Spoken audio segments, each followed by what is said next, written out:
topical. And you know, Russia, it is a military country, and so disputes are going to be resolved in a military fashion.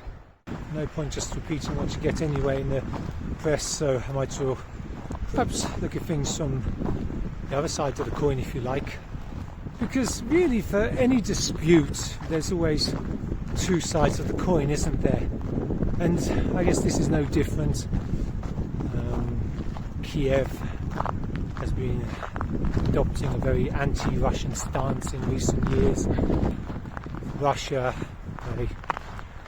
reacted to the provocation by invading, and that's never a popular move in the international community either. The first thing I want to say might come as a bit of a major surprise to a lot of you, and that is that Russia loves Ukraine. Kiev is known as the mother city, it always was throughout the Soviet period as well. In Moscow, the best hotel is called Hotel Ukraine. One of the most beautiful metro stations is called Kyiv, and train station as well. Every day Russians eat the Ukrainian dish, borscht. During the events in Ukraine that took place a few years ago, when all nationalists were ripping down Lenin statues, you might remember that. Here, what was interesting is that nobody was ripping down statues and busts of the Ukrainian hero Shevchenko. There are many of them all around Russia, and they're still all intact.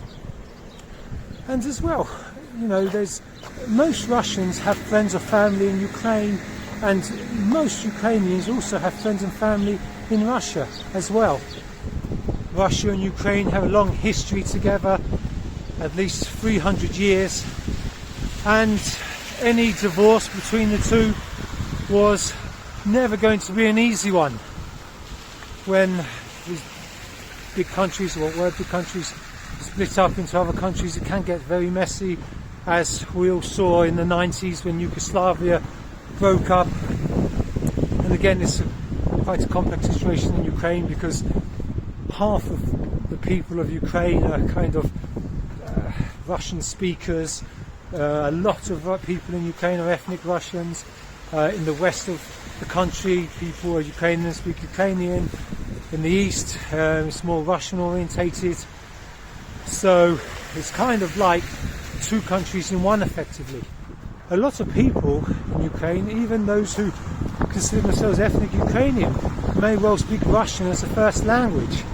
What's strange about this conflict is, unlike in other conflicts where it's between different peoples, here it's not quite like that. You know, Russian, Ukrainian people, they're both Slavic people, they're both the same religion, so it's quite a different conflict to other ones around the world.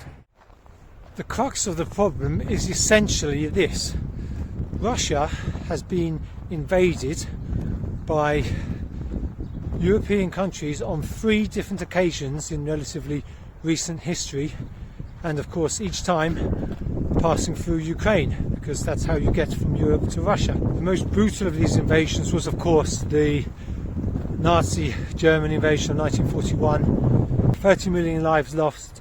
That's something that even today is very big in Russia. Nobody in Russia or the Soviet Union was unaffected by that.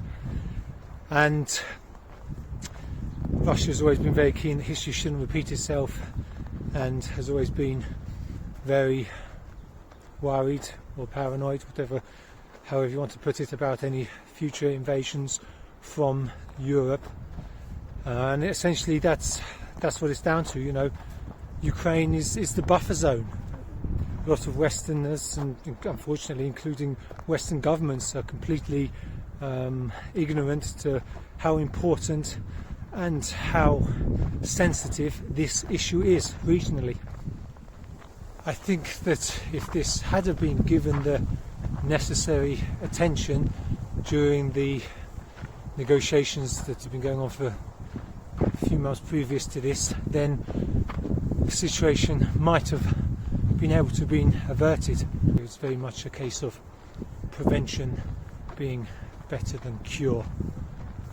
Preventing the problem of losing Ukraine instead of having to deal with it once they had lost Ukraine.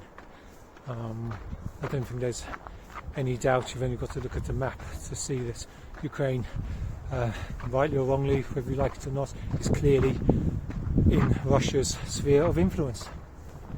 Do you think if, for example, Mexico became a potential threat to the security of the United States of America, do you think for 1 second that America would not invade Mexico?